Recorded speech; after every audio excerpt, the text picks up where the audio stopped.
ما اصاب من مصیبت فی الارض ولا فی انفسکم الا فی کتاب من قبل ان نبرأها، اللہ کے علم میں ہمیشہ سے ہے۔ ان ذلک علی اللہ یسیر، اور یہ اللہ کے لیے بہت آسان ہے۔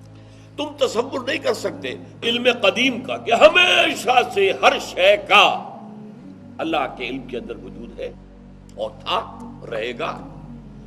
تم تو تصور نہیں کر سکتے۔ جیسا کہ میں نے کہا تھا، اللہ کی صفات کی وسعت کیا ہے اس کو ہم جان ہی نہیں سکتے۔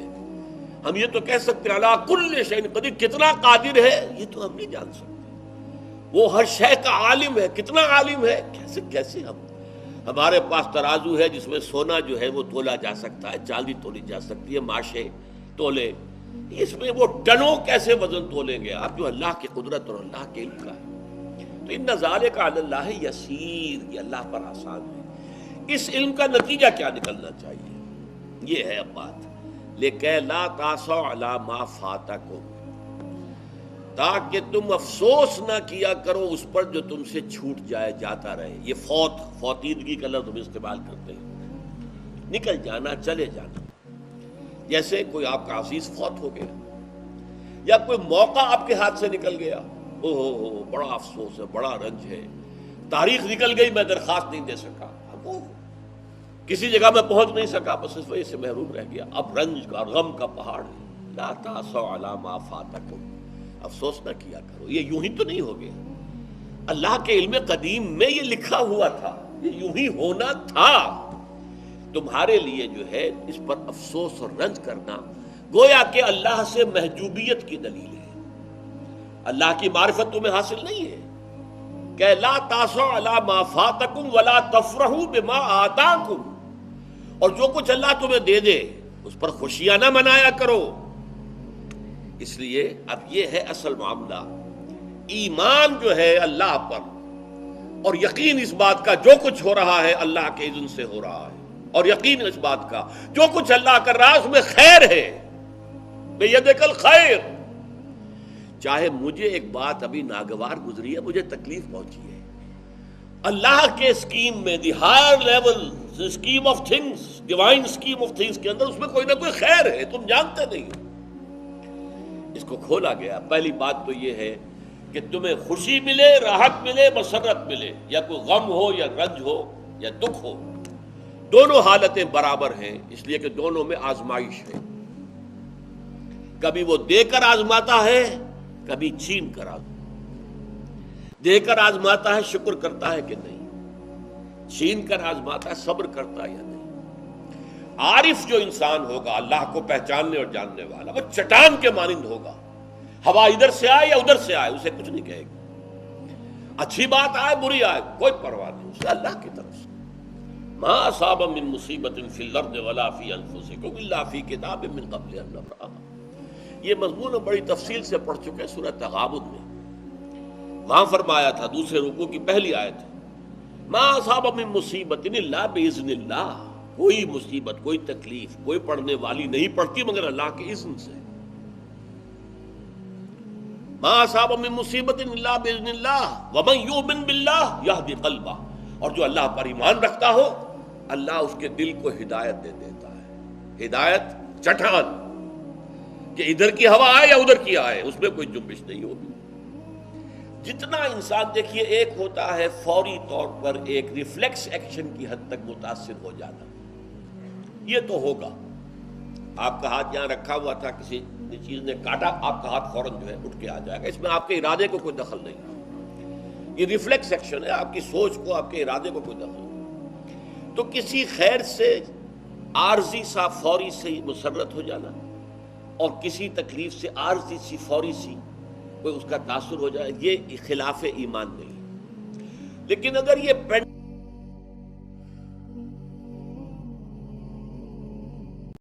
پینڈولم زیادہ حرکت کر رہا ہے، خوشی میں زیادہ ادھر چلا گیا، غمی میں زیادہ ادھر چلا گیا، تو جتنا اس پینڈولم کی رینج ہے اتنی ہی آپ خدا سے دور ہیں۔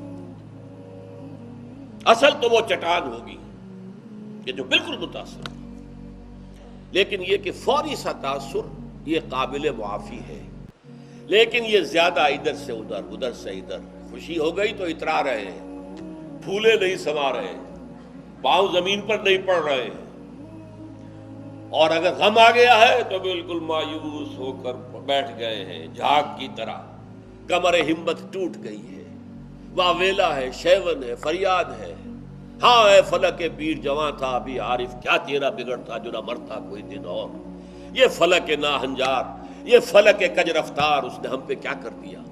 یہ ساری باتیں جو ہے یہ اللہ سے محجوب ہونے کی علامت ہے۔ اب اس میں بھی درجے ہیں کئی۔ دیکھیے پہلی بات یہ ہے کہ خوشی والی بات ہو غم والی بات ہو دونوں برابر ہیں، کیونکہ یہ بھی آزمائش وہ بھی آزمائش۔ یہ بات سورۃ الفجر میں کہی گئی بہت خوبصورت انداز میں۔ اللہ تعالیٰ نے انسان کی تھڑ دلے پن کی شکایت کرتے ہوئے، شکوہ کرتے ہوئے کہا فَأَمَّا الْإِنسَانُ اِذَا مَا ابْتَلَاهُ رَبُّهُ فَأَكْرَمَهُ وَنَعَمَهُ فَيَقُولُ رَبِّي أَكْرَمَنِ۔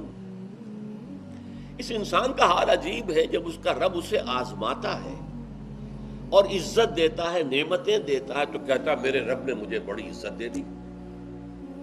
وَأَمَّا إِذَا مَا ابْتَلَاهُ فَقَدَرَ عَلَيْهِ رِزْقَهُ، اور جب اللہ آزماتا ہے اسے اور اس کی روزی تنگ کر دیتا ہے، فَيَقُولُ رَبِّي أَهَانَنِ، یہ کہتا ہے رب نے مجھے ذلیل کر دیا۔ کلا، ہرگز نہیں۔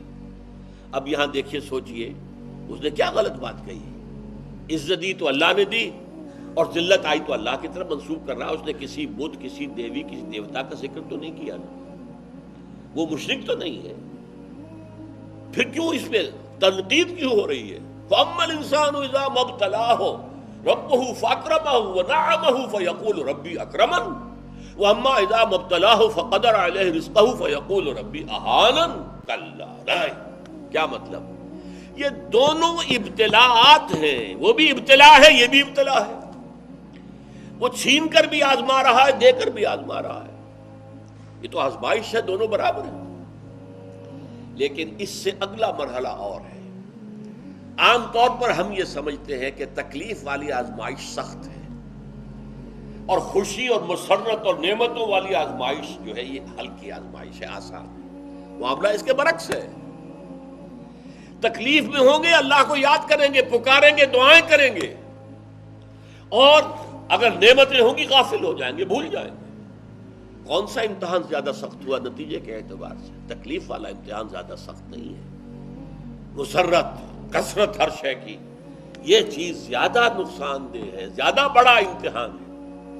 اس لیے خلق قرآن کے مسئلے پر جب وہ مار ماری گئی تھی امام احمد ابن حنبل رحمۃ اللہ علیہ کو، کہ جس کے بارے میں کہا جاتا ہے کہ اگر وہ مار کسی ہاتھی کو ماری جاتی تو وہ بھی چیخ اٹھتی، اس وقت ان کی آنکھوں میں کبھی آنسو نہیں آئے۔ پھر جب حکومت بدل گئی اور اب دارالخلافہ جو ہے اس میں وہ شخص متمکن ہے کہ جس کا نظریہ وہ خلق قرآن والا نہیں ہے، اب خلیفہ ایک آدمی کو بھیجتا ہے اشرفیوں کی تھیلی دے کر، یہ ہدیہ ہے، یہ نذرانہ ہے، جا کر احمد ابن حنبل کو دے آؤ۔ جب اس نے آ کے پیش کیا رو پڑے، اے اللہ میں اس آزمائش کے قابل نہیں، یہ آزمائش سخت ہے، کہیں سے انعام پا کر حکومت سے پھر حق پر قائم رہنا مشکل ہو جائے گا۔ یہ ہے وہ صورتحال۔ ما اصاب من مصیبت فی الارض ولا فی انفسکم الا فی کتاب من قبل ان نبرأها ان ذلک علی اللہ یسیر لکی لا تأسوا علی ما فاتکم ولا تفرحوا بما آتاکم واللہ لا یحب کل مختال فخور۔ اور اللہ تعالیٰ کو شیخی خورے، فخر کرنے والے، اکڑنے والے بالکل پسند نہیں۔ الذین یبخلون ویامرون الناس بالبخل، جو اس حجاب میں آ جاتے ہیں وہ بخل کریں گے۔ دولت ہی سب سے بڑی شے ہے، سنبھال کر رکھو، خرچ کرو گے تو ختم ہو جائے گی، دولت کی بنیاد ختم ہو جائے گی۔ اپنی تجوریوں کو بھر کر رکھو، خالی نہ کرو۔ اور جو شخص خود بخل کرتا ہے وہ دوسروں کو بھی بخل کا مشورہ دیتا ہے تاکہ اس کے اپنی بخیلی پر بھی پردہ پڑا رہے۔ بھائی کیا کر رہے ہو تم نے؟ دونوں ہاتھ کھلے چھوڑ دیے ہیں، تمہیں کوئی فکر نہیں ہے، تمہاری اولاد ہے، اس کے ضرورت تقاضے ہوں گے، تمہاری بچیاں ہیں، ان کے ہاتھ گیلے کرنے ہوں گے، کیا تم نے سوچا ہوا؟ وہ مشورہ بھی بخل کا دیں گے تاکہ ان کے اپنے بخل کے اوپر بھی پردہ پڑا رہے۔ یہ وہ کیفیت ہے کہ جو پھر محجوبیت کے اندر پیدا ہوتی ہے۔ اللہ اللہ اللہ اللہ اللہ اللہ